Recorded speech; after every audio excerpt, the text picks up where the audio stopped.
Besides, as Holmes would say, put yourself in the other fellow's place. Ray, that's one of my Father Brown's lines. Hey, good writers borrow, great writers steal.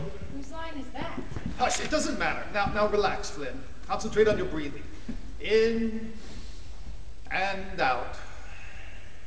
In and out.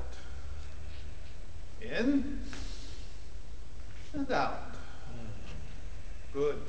Now he is ready. Flynn? I hear you. We are walking up to Mr. Wright's apartment. Look at the hallway. Do you hear anything, see anything, or smell anything out of the ordinary? The sun is coming through the windows. They're unbroken, clean, nothing tampered with. Look at the door. Do you see anything? Tell us what you see. Something about the lock. Look closely. Tell me what you see. Well, there is a slight odor. Soap? It's not uncommon to use soap to press keys into to make impressions. Prisoners used to do it. Quiet, please. Now, Flynn, walk inside the apartment. Tell us what you see. Well, it's cold. The room is cold. The fireplace hadn't been used since, like, last night. Look at the desk, Flynn. Tell me what you see. I see a desktop with a pin set on it, mail, overturned wine glass. But something's not right. Concentrate. Tell us the first thing that pops into your head. The leather desk pad. He's lying on. It looks new. It's too new. This guy worked here for decades. Where's all the wear and tear and the scuffs and the stains? I don't get it. Somebody must have replaced the desk pad because it had incriminating evidence. And overturned another glass of wine onto him? Sure.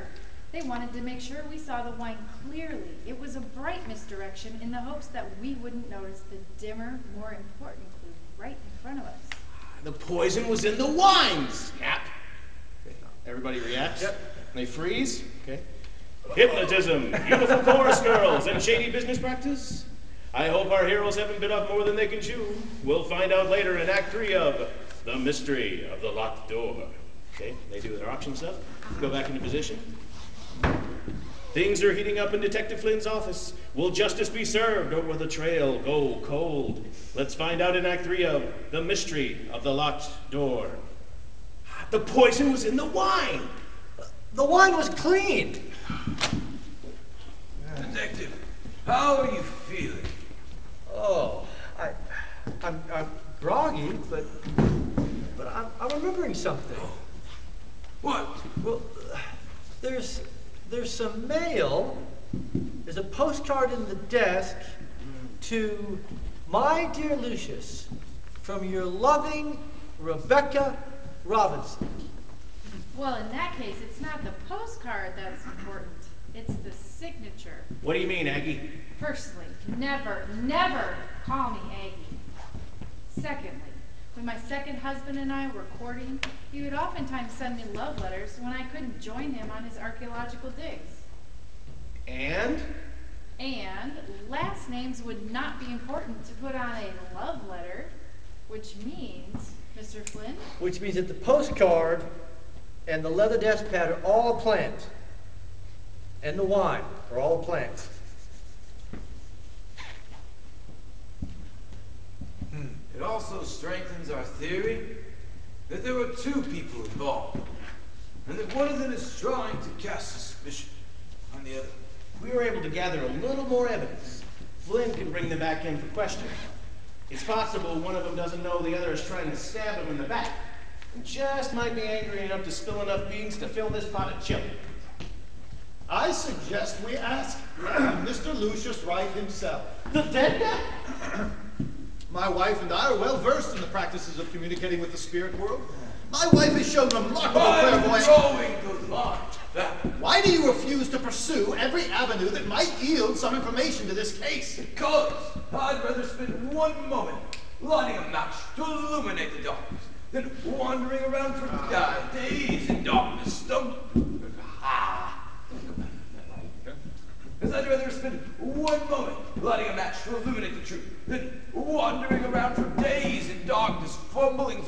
switch.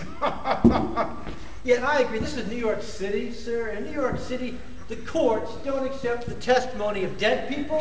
I don't think they ever will. Fine, mock if you will, but there is a real spiritual realm out there, and you of all people should know that for a fact. Gentlemen, can we avoid the ontological debate and get back to the case? Fine. Good. Alright, what do we know so far? We know there must have been two people involved. Most likely Miss Robinson, and at least one other unnamed person, who we all fairly certain is Mr. Michael Williams. We know they had access to the room, given the smell of soap that indicates an impression might have been made with the key. We know that the desk pad and the wine glass most likely have been replaced. So it's likely the poison was in the wine, just not in the wine in the scene. If it was the poison that killed him. Yeah. How cold was it the night of the murder? There's about 40 degrees or so. Cold enough. For a fire? Yeah, I suppose so, but why does that... I wanted to hear this chair. Oh. There should have been at least some embers in that fireplace. Yeah, and Mr. Wright enjoyed the romantic fight, especially if Miss Robinson was there and it was so cold. Why? And the answer is sidekick. Someone didn't want a fire on the night of the murder? Precisely. Well done. Which brings us to the furnace room. Wait! I saw something about that. I glanced at it a moment ago. It's part of what Mr. Doyle was talking about earlier. Here it is. The scuff marks and the coal dust on the outside of the door handle. If Wright preferred the fireplace and told the landlady not to bother having the coal furnace fixed. Well, there should have been no one down there in the furnace room. And if that's the case, where did... Why you look up at it? I was pretty close. So where did the scuff marks and the coal dust on the door handle come from if there was no one there trying to fix it? It's not likely there will be a viable print on an outside door handle, but we might be able to discern a shoe size or type based on the scuff marks. So if there was someone in the room, that would help us account for the tapping. But what about the purpose of the tapping? Shave and a haircut. What? Shave and a haircut. If the person down there, now you're Maybe whoever it the was. person down there was using it to communicate to whoever was in the room with the other person. Yeah, good for you.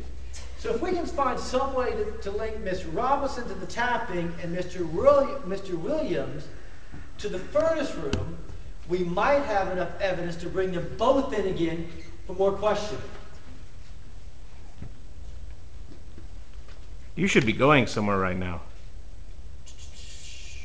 I should be? Yes, to the crime scene to check all this out. Oh, I'm sorry, yeah, Yeah. good question, yeah. I need to get back down there to the crime scene and check all this out. I would love to be there when you interrogate this guy. I bet I could get the truth out of him. I would suggest that you get a more detailed description from the veterinarian and also the gardener at the Williams house. But we still haven't found a strong enough link between Williams and Robinson. The reason for the tapping. Nor do we know what kind of poison was used. It truly was poison that killed him. Hannah, why don't you look into that poisoning angle and see what you can find out? Let me make some calls. Arthur, I have an idea of what the tapping might be. Since the two of us have a military background, I think we should handle this part of it.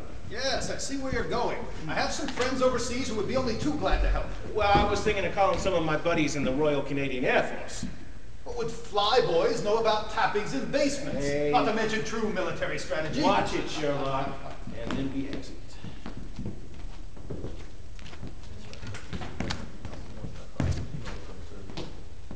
What should I do, Mr. Chesterton? Oh, well, I think the case might be best served if you keep an eye on those three and make sure they stay on track.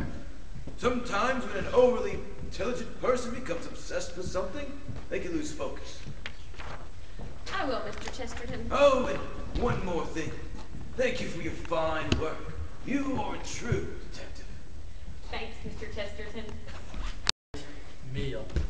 And when I'm done, I'm going to put a call into my superiors and get Mr. Williams and Miss Robinson in here for more questioning. Excellent. I think I might join you for that meal. I wouldn't mind a hot meal and a cold drink, but if I could speak with you for a few moments, privately. Well, sure. What's up? Flynn, I'm overjoyed that justice will soon be served in this case, but there's something more important that we need to discuss. Okay. What's that? Arthur was right. Well, he was right about some things anyway. There is a spiritual world out there. Now, as I remember, you sat right there and asked God for help. Well, wait a second. I didn't actually... Well, however you meant it. God listened. You spend a lot of time in this office, don't you? Well, it's the job or something. Yeah, I'm making the world a safer place, a better place. For whom? Well, for everyone. Even for her and for your son? Well, especially for them. It will eat you alive, you know, if you let it. What? Becoming obsessed with what you do, over who you truly are. As a young man, I became obsessed with trying to find meaning, and I searched for it in the darkest corners of the human heart and mind. Eventually, I found the light of God and was led out of that darkness. Well, good for you. I'm listening. Is that right? Especially for them. Oh, yeah. Well, what does it have to do with me? You are a man of justice, Flynn. You fight against the darkness, and you protect those who can't protect themselves. Well, it's the job. But the point is, detective, the darkness in men's hearts is one darkness we can't fight alone. It returns time and time again. It takes many different shapes. It could be bitterness over being betrayed. Agatha, after her 2 divorces, could tell you that. Or it could be fear, like for Arthur, of the unknown that led him to seek out mediums and the paranormal for the meaning in life. Or it could be grief, like for Raymond, over a lost loved one that led him to attempt suicide on more than one occasion. The point is, detective, that the darkness in men's hearts is more deadly than any criminal activity you'll ever see. And it's one of the many reasons that we need Christ in our lives. And if he did not come to do battle with them, even in the darkness of the heart of man, then I do not know why he came. I'll make it up to him somehow. My wife would have found those words familiar, Francis. She had to force me to move out in the countryside to keep me from working myself to death. She was desperate for time with me. In the end, it was an easy decision. I chose her over myself. And it's not hard to see the love of God in that. I'll tell you what, I'll give him some real thought. Excellent, detective. And don't be afraid to make mistakes. You know what I like to say. Anything worth doing is worth doing badly. I like that.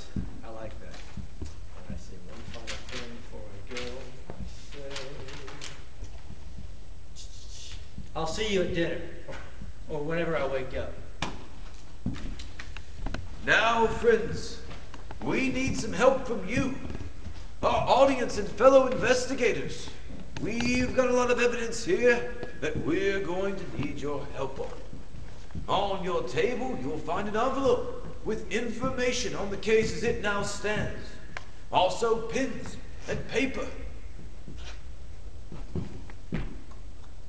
Choose a name. Oh, yes. Choose a name that best describes yourself.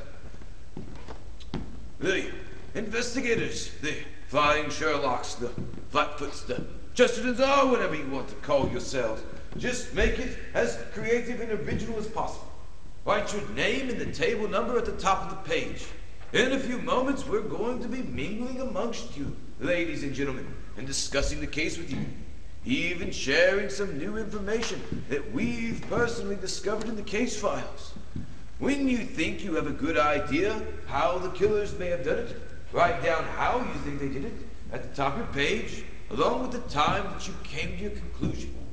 The table with the closest answer wins the title, Greatest Detective. Let the sleuthing begin.